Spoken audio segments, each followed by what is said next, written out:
Jessie and her husband Gerald are heading to a remote house in the countryside, hoping to rekindle their strained relationship. From the moment they interact, it's clear that their marriage has been rocky for a while. On their way, a stray dog suddenly appears in the road and Gerald narrowly avoids hitting it. Despite Jessie's concern, they agree not to go back to check on the animal. Jessie, however, can't shake her worry. Once they arrive at the house, she sneaks out with a pricey piece of Kobe beef, hoping to lure the dog back to feed it. Gerald, having just taken a Viagra, finds her outside and scolds her for wasting a $200 portion of Kobe beef on a stray. Brushing off his irritation, he brings her inside, more focused on their plans for the evening. In his eagerness, though, he leaves the front door wide open, but he doesn't notice, too distracted by what's to come. Jessie, now wearing a new slip, tells Gerald she's ready. Gerald, however, surprises her by bringing out 2 sets of handcuffs, a twist she wasn't expecting. Despite her hesitation, she allows him to cuff her hands to the bed's headboard. 50 Shades of Grey ordered from Wish. Things quickly take a dark turn. Gerald starts acting strangely, and his playful role-play of being a stranger takes on a more disturbing tone. Jessie, uncomfortable and even hurt, tries to go along with it at first, but his intensity builds to a point where she can no longer tolerate it. She screams at him to stop and uncuff her, realizing that Gerald may have darker fantasies than she ever knew. Suddenly, Gerald clutches his chest, his breath tightening. He collapses on top of her, and though Jessie initially believes he's playing, his body falls to the floor, lifeless. Jessie is now handcuffed to the bed, with Gerald dead at her feet. Hours pass, and she begins to hear noises in the house. Hoping it's a neighbor, she calls out, only to realize the sounds are coming from the stray dog, which has returned. The dog, now hungry and with a taste for expensive meats, or something more, begins gnawing on Gerald's arm. Now Gerald has become the Kobe beef himself. Horrified, Jessie tries to shoo it away, but she's helpless. Suddenly, a hand reaches over the bed, startling Jessie. It's Gerald, alive, blaming her for the dog's return. But as her eyes dart to his motionless body still on the floor, she realizes this Gerald isn't real. He's a figment of her imagination. This hallucination represents the negative voices in her mind,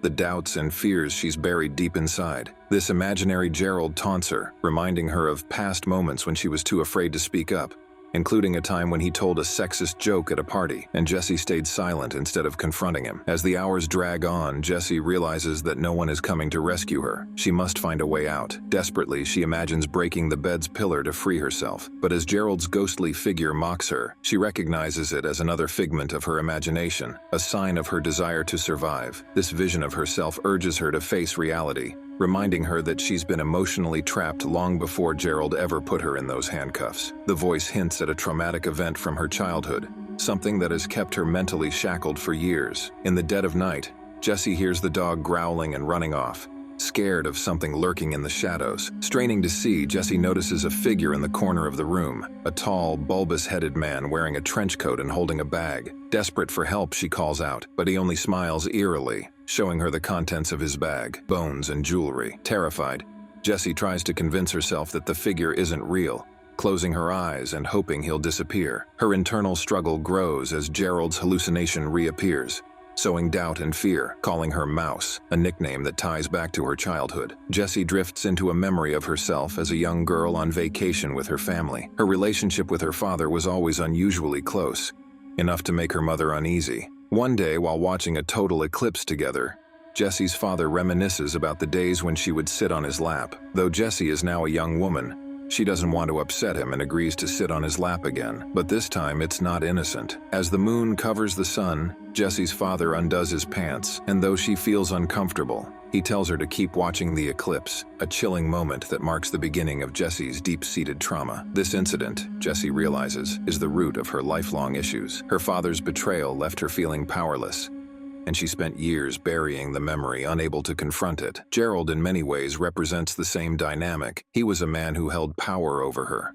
just like her father did. The trauma shaped her, leading her to marry someone who shared those same controlling tendencies. As Jessie reflects on this, she recalls a dream she had that night of a woman in a red dress standing at the edge of a well during the eclipse. The well symbolizes Jessie's attempt to repress her problems, hoping they'd disappear if ignored. As the hallucinations intensify, Gerald taunts her again, pointing out a bloody footprint on the floor, a sign that the eerie moonlight man might be real after all. Jessie's fear overwhelms her, and she is forced to confront the depth of her trauma. She remembers how, after the incident with her father, He manipulated her into staying silent, convincing her that telling anyone would only cause more harm to the family. This moment of manipulation taught Jessie how to cope with her problems by pushing them deep down, a pattern she followed throughout her life. Now, Jessie is faced with a choice: continue living in silence and fear, or fight to survive and break free from the chains, both literal and metaphorical, that have bound her for so long. Jessie's father had always been a manipulator, and on that fateful day when he violated her trust during the eclipse, he solidified his power over her by filling her head with the consequences of telling anyone what had happened. He warned her of the fallout,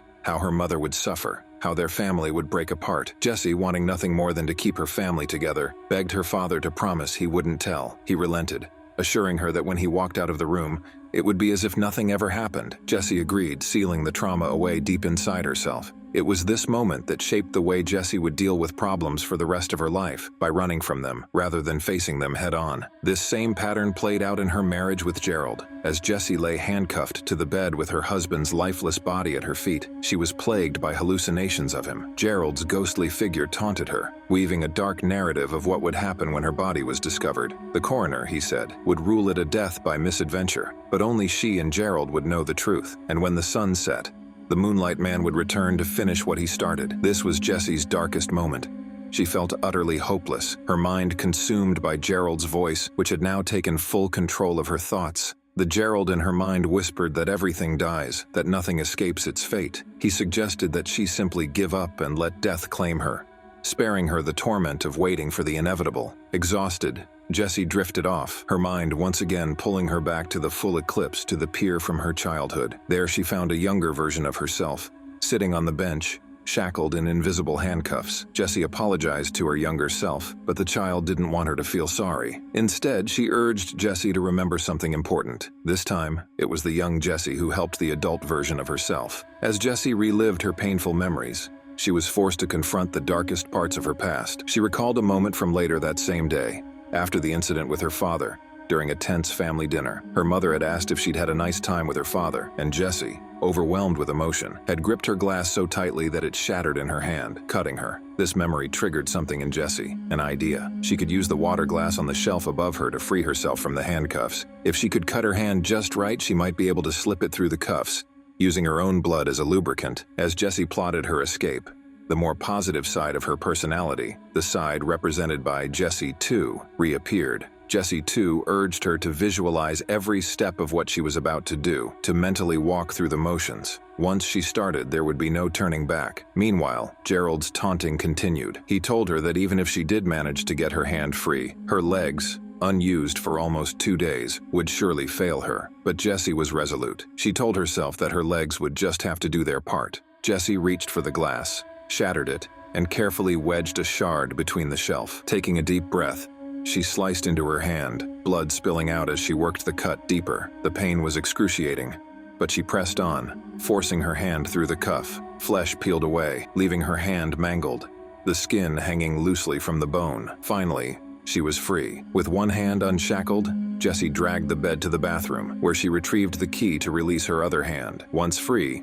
she did her best to tend to her injuries, using towels and maxi pads to absorb the blood. But as Gerald had predicted, her legs gave out, and she collapsed, unconscious, on the bathroom floor. When Jessie awoke, the dog was gnawing at her injured hand. Weak and delirious, she pushed the dog away and forced herself to her feet. Grabbing the car keys, she headed for the door. But as she made her way down the hall, she heard the dog growling at something. Looking up, she saw the Moonlight Man standing at the end of the hall waiting for her. Jessie approached him slowly, repeating to herself that he was just made of moonlight, a figment of her imagination. When she reached him, she removed her wedding ring and placed it in his bag. The Moonlight Man did nothing, allowing her to pass. Jessie made it to the car, but her ordeal wasn't over. Weak from blood loss and trauma, she struggled to stay awake as she drove. Her vision blurred, and she started to lose consciousness. In her dazed state, she imagined the Moonlight Man in the back seat, whispering mouse into her ear. Jessie lost control of the car, crashing into a tree. Luckily, the crash occurred near a house, and Jessie managed to stumble out of the car before collapsing. The people living there rushed to her aid, and she was finally safe. In the aftermath, Jessie did her best to move on from the horrific events. Her physical wounds healed, but the emotional scars remained. She wrote a letter to her younger self, reflecting on the lessons she'd learned. She understood now that her father's shackles had been silence, and Gerald's had been comfort. But by freeing herself from both, she could now help others who had been trapped by their own pasts. Jessie started a foundation for abused children, using her story to show them they weren't alone, and that silence didn't have to be their only option. Yet there was still one lingering question that haunted her: the Moonlight Man. 6 months after the ordeal, Jessie saw a newspaper article about a man named Andrew Joubert, a grave robber who had been terrorizing the area. He suffered from acromegaly, a condition that caused his hands, feet, and face to grow abnormally large. Joubert had escalated from robbing graves to attacking the living, and when he was finally caught, Jessie realized that the Moonlight Man had been real all along. With this revelation, Jessie confronted Joubert in court. As he turned to face her, he smiled, just as he had on that terrifying night. But Jessie wasn't afraid anymore. She walked up to him, repeating the words she had used before: "You're only made of moonlight." She saw his face morph into the likenesses of her father and Gerald, and she realized something important. He was smaller now, much smaller. Jessie smiled to herself, turned, and walked out of the courtroom into the sunlight. And you, my friend, can walk into the next movie recaps by clicking the videos on the right. Drop a like and subscribe for future stories. I upload every other day. Grab your popcorn, enjoy yourself, and see you soon.